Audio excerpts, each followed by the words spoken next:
90% लोग स्टॉक खरीदते टाइम बहुत बड़ा मिस्टेक करते हैं। वो चार्ट देखते हैं, इंडिकेटर्स देखते हैं, लेकिन एक सिंपल डेटा इग्नोर करते हैं जो पहले ही बता देता है कि स्टॉक आपका लॉन्ग टर्म वेल्थ देगा या फिर आपको शॉर्ट टर्म ट्रैप देगा। आज मैं आपको वही हिडन डेटा सिखाने वाली हूँ जो डायरेक्टली एनएससी की वेबसाइट पर आपको फ्री में मिलता है। हेलो दोस्तों, मैं हूं अंकिता खंडेलवाल, चार्टर्ड अकाउंटेंट। मैं अपनी इंडिपेंडेंट रिसर्च करती हूं और उसे इस प्लेटफॉर्म के जरिए आप तक सिंपल लैंग्वेज में शेयर करती हूं। अगर आप स्टॉक मार्केट में इन्वेस्ट करते हो या फिर शुरू करना चाहते हो तो आज की वीडियो देखना बहुत ज़्यादा इम्पॉर्टेंट है, क्योंकि आज हम सीखेंगे कि कैसे पहचानें कि कोई भी स्टॉक लॉन्ग टर्म के लिए सही है या नहीं है, या फिर वो शॉर्ट टर्म ट्रैप में आपको फंसा सकता है, तो हमें उसे अवॉइड करना चाहिए। देखो, रियल लाइफ में क्या होता है, आपने कोई भी स्टॉक देखा, उसका चार्ट ऊपर जा रहा है, न्यूज़ में भी वो स्टॉक आ रहा है, तो आपने सोचा कि यही मौका है, मुझे उसे बाय कर लेना चाहिए। लेकिन 5 दिन के बाद आप देखोगे स्टॉक गिर गया। क्यों? क्योंकि वो स्टॉक लॉन्ग टर्म के लिए नहीं था, वो बस शॉर्ट टर्म मोमेंटम के कारण प्ले हो रहा था, भाग रहा था।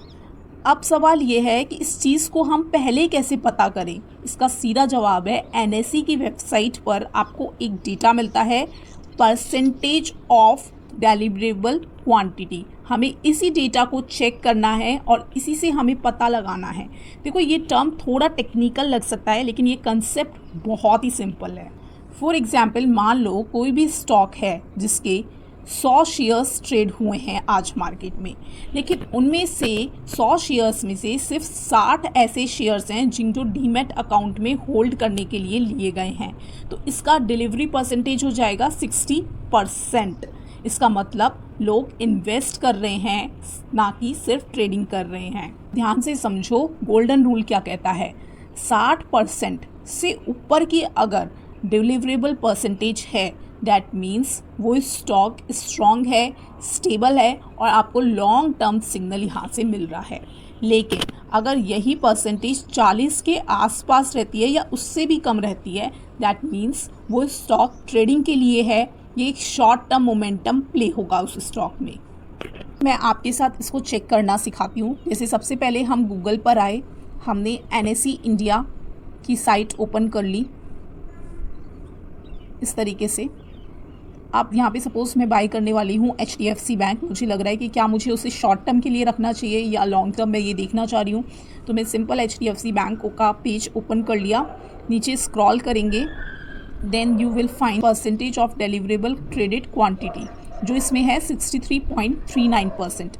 इसका मतलब बड़े इन्वेस्टर, FII, DIIs और रिटेल इन्वेस्टर इसे इतना परसेंट होल्ड कर रहे हैं। 60% से ज़्यादा है, इसका मतलब कॉन्फिडेंस हाई है। ठीक है, लॉन्ग टर्म वेल्थ ये स्टॉक क्रिएट कर सकता है। ये एक तरीका है देखने का। फॉर एग्जाम्पल, मैं एक और शेयर आपके सामने खोल के दिखाती हूँ, डिक्सन टेक्नोलॉजी। देखते हैं इस शेयर को लोग लॉन्ग टर्म के लिए होल्ड करते हैं या फिर शॉर्ट टर्म के लिए।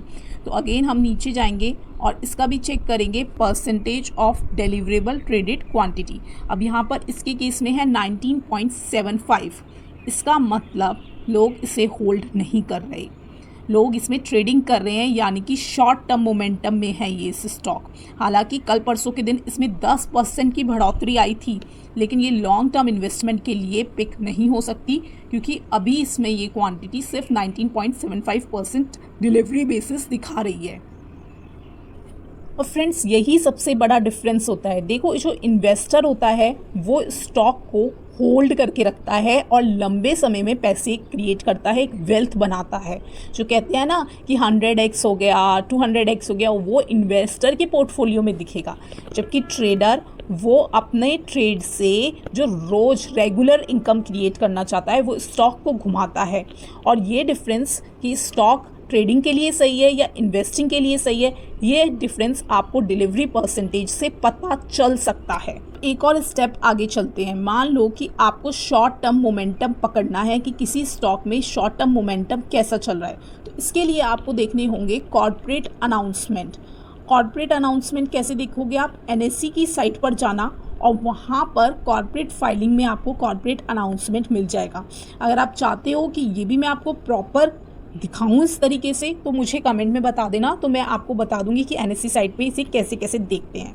ठीक है, मान लो किसी कंपनी के बार बार ऐसे अनाउंसमेंट, कॉर्पोरेट अनाउंसमेंट आ रहे हैं और उनमें प्रॉफिट ग्रोथ की बात हो रही है। देखो, ये कॉर्पोरेट अनाउंसमेंट होते हैं 10-10, 20-20 पन्नों के होते हैं। इनको मतलब एक लेमैन के लिए पढ़ना बहुत ही मुश्किल है, और वैसे भी टेक्निकल लैंग्वेज में लिखे होते हैं। तो आप क्या कर सकते हो, इस कॉर्पोरेट अनाउंसमेंट के पीडीएफ को चैट जीपीटी पे डाल दो और उनसे एक समरी ले लो। उस समरी में आप देख सकते हो कि प्रॉफिट ग्रोथ की बात हो रही है, एक्सपेंशन की बात हो रही है, एक्सपेंशन न्यूज़ आ रही है। तो अगर इस तरीके की बात हो रही है तो आप समझ जाओ कि स्टॉक में मोमेंटम आने वाला है। क्लियर कट ये आपको बता देगा कि अगर प्रॉफिट रेवेन्यू ग्रोथ की बात हो रही है इन अनाउंसमेंट में, that means stock will play a strong short term momentum. But again एक मिस्टेक आप लोग बिल्कुल मत करना, वो होती है न्यूज़ आ गई और उसके बाद आप एंट्री ले रहे हो, क्योंकि जब तक टीवी पर ये न्यूज़ आएगी स्टॉक ऑलरेडी मूव दे चुका होगा, ये वो न्यूज़ ऑलरेडी प्राइस इन हो गई होगी, तो फिर उस न्यूज़ की कोई रेलेवेंस नहीं रह जाती। सबसे इम्पॉर्टेंट पॉइंट है कि सिर्फ एक दिन का डेटा देखकर डिसीजन मत लो, कम से कम आप 3 से 4 दिन ट्रैक करो उसी सेम स्टॉक को। लगातार आपको 60% से ज़्यादा की डिलीवरी परसेंटेज देखने को मिल रही है, डैट मीन्स वो स्टॉक में स्ट्रॉन्ग होल्डिंग हो रही है। और लगातार अगर आपको 35 से 40% या उससे भी कम की डिलीवरी परसेंटेज दिख रही है, दैट मीन्स ट्रेडिंग उसमें हैवी हो रही है। फ्रेंड्स, एनएससी की वेबसाइट एक समंदर है और यहाँ पर बहुत सारी हिडन चीज़ें हैं जो आपको स्मार्ट इन्वेस्टर बना सकती हैं। बस ज़रूरत है तो सही डेटा पढ़ना आना चाहिए। तो आज हमने सीखा कि डिलीवरी परसेंटेज से हम कैसे समझें कि स्टॉक का इंटेंशन क्या है, लॉन्ग टर्म और शॉर्ट टर्म में हमें कैसे बता पाएंगे डिलीवरी परसेंटेज की कौन सा स्टॉक लॉन्ग टर्म के लिए सही है और कौन सा शॉर्ट टर्म ट्रैप के लिए सही है, और कैसे अवॉइड करें गलत एंट्रीज। एक बात हमेशा याद रखना, हर बढ़ता हुआ स्टॉक अच्छा नहीं होता और हर गिरता हुआ स्टॉक खराब नहीं होता। गेम है सही डेटा को समझने का, एनालाइज करने का। अगर आज के वीडियो से आपने कुछ भी नया सीखने को मिला आपको, प्लीज़ वीडियो को लाइक कर दीजिएगा, ये एक तरीके से मोटिवेशन होता है हम लोगों के लिए। चैनल को सब्सक्राइब करना और कमेंट करके बताना क्या आपने ऐसी मिस्टेक कभी की है। और हाँ, अगर आप कॉर्पोरेट अनाउंसमेंट कैसे देखते हैं किसी कंपनी की एनएससी की साइट पे, ये सीखना चाहते हो तो कमेंट में ज़रूर लिखना कॉर्पोरेट अनाउंसमेंट। मैं नेक्स्ट वीडियो इस पर डेफिनेटली ले आऊँगी।